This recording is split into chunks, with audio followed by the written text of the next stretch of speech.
Hello, welcome to this new Arachnos podcast. I am Arias Hugo from the French Wine and Vine Institute. IFV is a member of ACTA, our national network on agricultural institutes. We focus on research and development for the wine industry. And today, I am pleased to introduce you to Fanny Pressman. Hello, Arios. Thank you to invite me to this podcast to present my work.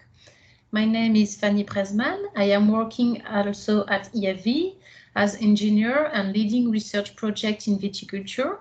I am working in several European projects and I was leader of the H2020 thematic network One Network. I am involved in Arachnos project as third party of ACTA. So Fanny, could you tell us what happened in June of this year? Yes. In June, IFV, in collaboration with ACTA, organized an online cross-visit exchange in the framework of Arachnos project. The cross-exchange was held online in end of June on the topic of fostering peer-to-peer exchange in viticulture. I was facilitator of this cross-exchange. Okay, and so you mentioned Arachnos. What is Arachnos? Could you tell us more about this project? Arachnos is an European network funded by Horizon 2020, coordinated by the University of Ghent in Belgium. Arachnos aims to build a unique online platform to gather and share the knowledge from different European thematic networks, a bit like a network of networks. And who participated in this online cross-exchange event in June then? 12 people participated to the cross-exchange, mainly representatives of European thematic networks in viticulture. 9 European projects were represented from people from France, Italy, and Hungary. Thematic networks involved aim all to improve knowledge in viticulture, and people involved were mainly engineers working in university, research or technical institutes, agricultural chamber, and SME on several fields of viticulture and enology. And what was the aim of this event, the objectives? The objectives of the event were numerous. First, it was to get a feedback from people involved in thematic network with good experiences on cross visits and demonstration activities in viticulture. Then it was to value and capitalize the work carried out by thematic networks, to exchange ideas, tips and tricks for peer-to-peer learning, to discuss the best tools to stimulate knowledge exchange, and finally, to identify possible topics for future exchange or future European projects. So how did it work out, this online event? What tools did you use to encourage peer-to-peer knowledge? It went very well. We are very happy with the results. We used several tools to involve the participants in a playful and interactive way. The important thing in a 100% virtual exchange is to keep people connected and interested. For that, we first have an icebreaker using Zitting. Zitting is an online tool that allows participants to answer questions simultaneously. The results were presented in the form of graphs or diagrams and are visible by all. We presented Arachnos project using the video created to promote the project. Then we use the tool Mural to have two different exercises. The first one was to identify the best tools to stimulate knowledge exchange. Participants were asked to fill sticky notes and create arrows to link elements between them. Again, this was participative and all participants produced a single common document. The second exercise aimed to identify topics for potential cross-visits or new thematics network in viticulture. Once participants proposed one or more topics, we proceeded to a vote to prioritize the most relevant topics. During these times, all participants were with the facilitator of the meeting and with the other participants. Well done. I think it must have been a big challenge to go 100% virtual on this event. And could you tell us more about the different testimonies of the participants? Yes, all these tools have enabled us to collect testimonials on the best ways to stimulate exchange during a cross-visit or demonstration activity. 3 people presented their experience and in the organization of demonstration, workshop, or virtual demonstration.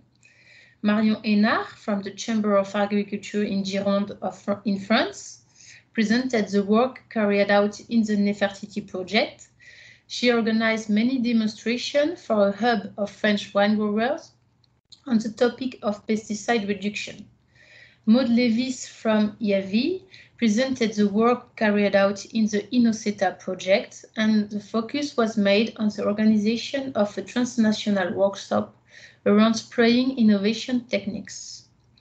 Gianni Trioli from Vinidea gave a general testimony using his experience in the project One Network, AgriLink, and PLED on the different ways and tools for knowledge exchange and giving us recommendations for the future. Fantastic, very interesting experiences.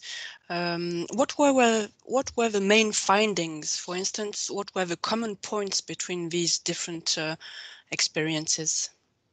The experience related by the partners show a mix of demonstration and workshop.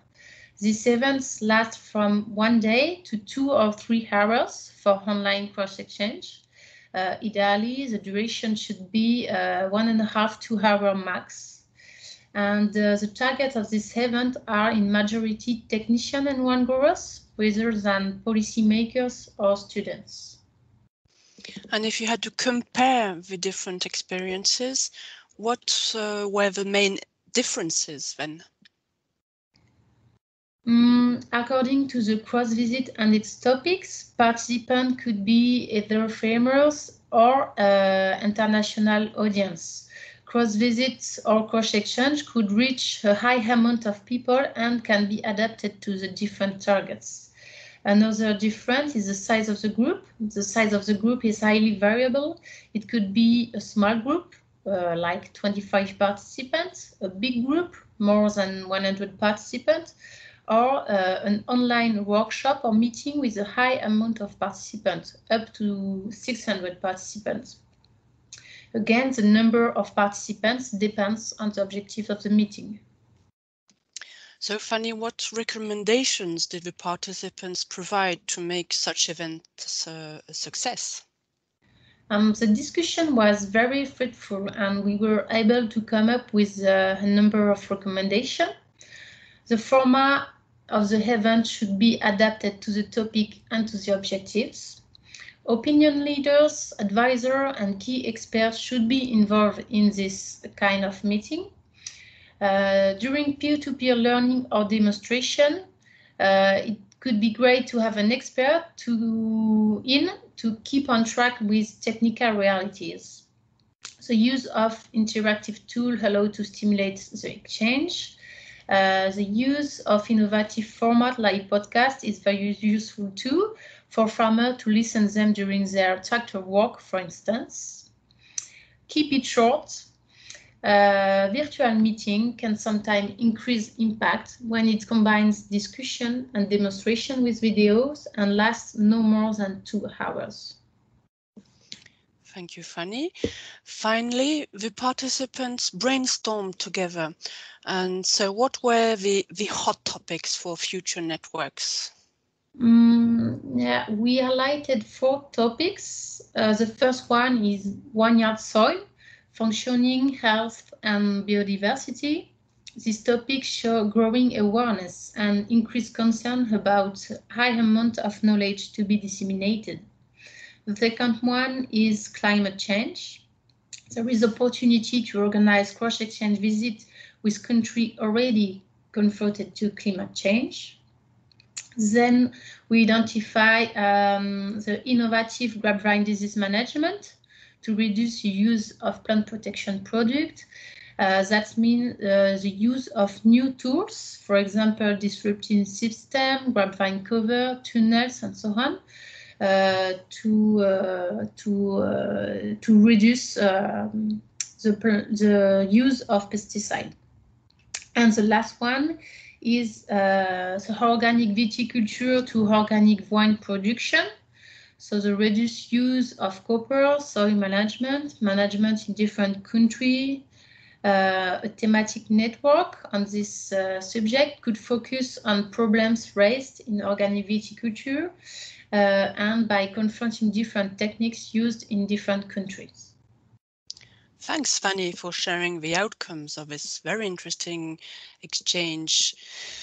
Don't hesitate to visit Arachnos' website at arachnos.eu to find more information. Goodbye. Thank you. Bye.